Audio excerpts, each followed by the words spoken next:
Boethius's vision of divine reason.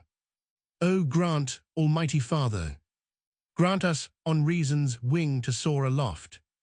To heaven's exalted height, grant us to see the fount of good, grant us the true light found, to fix our steadfast eyes in vision clear on Thee. Disperse the heavy mists of earth, and shine in Thine own splendor. For Thou art the true serenity and perfect rest of every pious soul to see Thy face, the end and the beginning, one the guide, the traveler, the pathway, and the goal. Boethius's short poem, often titled Boethius's Prayer, forms one of the most moving expressions of his philosophical and spiritual longing.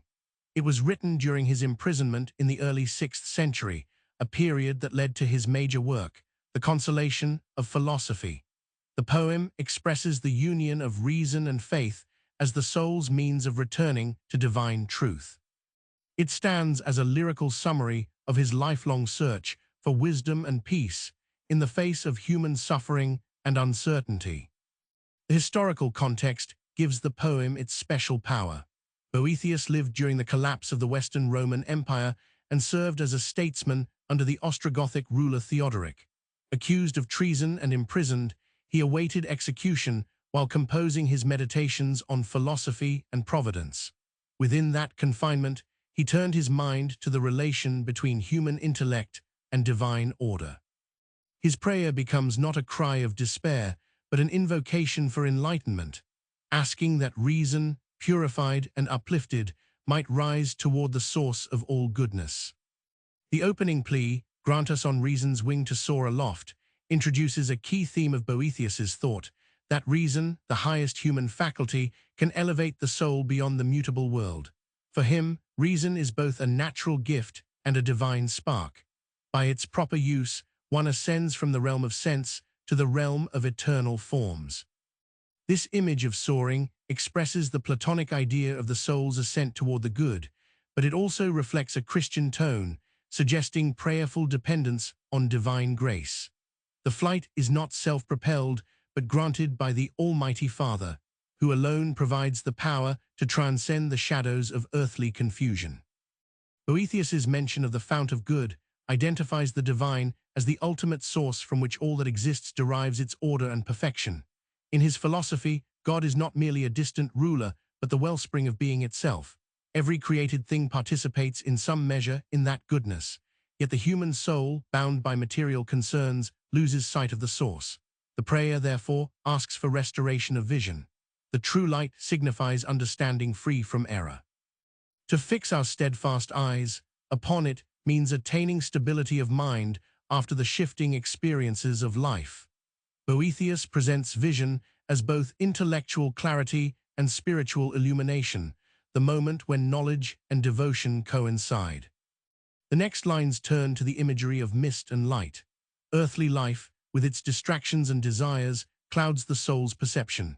To disperse the heavy mists of earth is to clear away illusion. The request for divine light to shine in thine own splendor continues the philosophical idea that the mind, by itself, cannot attain the highest truth without divine illumination. Boethius adapts this Platonic metaphor into a prayerful tone. Knowledge is a form of seeing, and God is the sun whose brightness alone reveals what truly is. This image conveys both dependence and hope. Dependence because human intellect is limited, hope because that limitation invites divine generosity. When Boethius speaks of God as the true serenity and perfect rest of every pious soul, he connects intellectual assent with moral peace. For him, knowledge of God is not an abstract exercise, but the completion of virtue.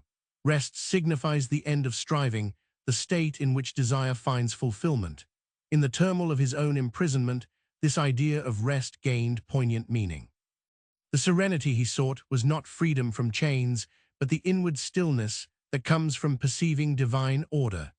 Just as a sailor finds calm water after a storm, the soul finds tranquility when it aligns its reason with the eternal will. The closing lines join several identities into one: the guide, the traveler, the pathway, and the goal. This phrase expresses the unity of the divine and human journey. God leads, accompanies, directs, and completes the soul's movement toward himself. The image recalls classical allegories of life as a path, yet it transforms them through Christian theology. In the divine reality, there is no separation between the beginning and the end, the seeker and the sought. Boethius here reaches his highest insight, the recognition that all multiplicity returns to unity. The seeker realizes that the journey was sustained at every moment by the presence of the one being sought. Historically, this synthesis of Greek philosophy and Christian faith marks Boethius's enduring influence. His works transmitted ancient thought to the medieval world. His concept of reason as a path to God shaped the scholastic tradition, while his poetic expression of divine unity inspired later mystics. The prayer exemplifies his effort to reconcile human rational inquiry with religious devotion. It stands as evidence that philosophy, when purified by humility, becomes a form of worship. The soul does not abandon reason, but lifts it beyond its own limits toward revelation. The tension between earthly suffering and divine vision lies beneath every phrase. Writing from prison, Boethius faced injustice and death, yet his attention turned toward eternal order. The contrast between the heavy mists of earth and the true serenity of God reflects this inward victory. An example of this transformation can be seen in his dialogue with Lady Philosophy in The Consolation of Philosophy, where lamentation gradually gives way to understanding. In both the prose and the prayer, the same conviction emerges. The wise person learns to see temporal misfortune as part of a providential pattern too vast for immediate perception. The poem also reveals Boethius's literary skill. Each image, wing, light, mist, serenity, links the emotional tone of prayer to the intellectual structure of his thought. The rhythm moves from petition to contemplation, then to union. It mirrors the spiritual journey itself.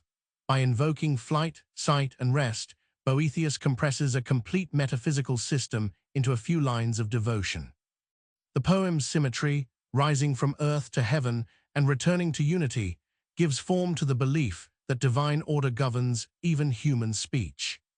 In a broader sense, Boethius's prayer exemplifies a bridge between antiquity and the Middle Ages. It carries the Platonic tradition of assent and merges it with Christian monotheism. The idea that reason is a divine gift, capable of perceiving its source, anticipates later medieval concepts of natural theology. The prayer's emphasis on illumination prefigures the thought of Augustine and Aquinas, who both saw the intellect as participating in divine light. Its union of reason and grace would remain a guiding theme for centuries of philosophical reflection. Boethius's personal circumstance deepens the universality of his message. His request for clear vision, written amid fear and isolation, becomes a model of intellectual courage. It suggests that wisdom is tested not in comfort, but in adversity. The act of turning the mind toward the eternal, even when surrounded by loss, affirms the resilience of the human spirit. A modern reader can sense in his words the same yearning that drives any search for meaning beyond the transient world. The historical and philosophical significance of Boethius's prayer lies in its fusion of intellect, faith, and poetic expression. It captures the essence of a thinker who believed that reason, guided by divine grace, could reveal the unity of all existence. The poem's serene tone, achieved in a moment of despair, demonstrates that understanding can transform suffering into contemplation. Boethius's vision offers an enduring lesson in how the mind, lifted by faith, finds peace through insight. The central idea is that human reason, when purified by devotion, ascends toward divine truth. The next step, implicit in his plea, is continual striving for clarity of thought and purity of will, so that the soul may rest in the serenity of the eternal light.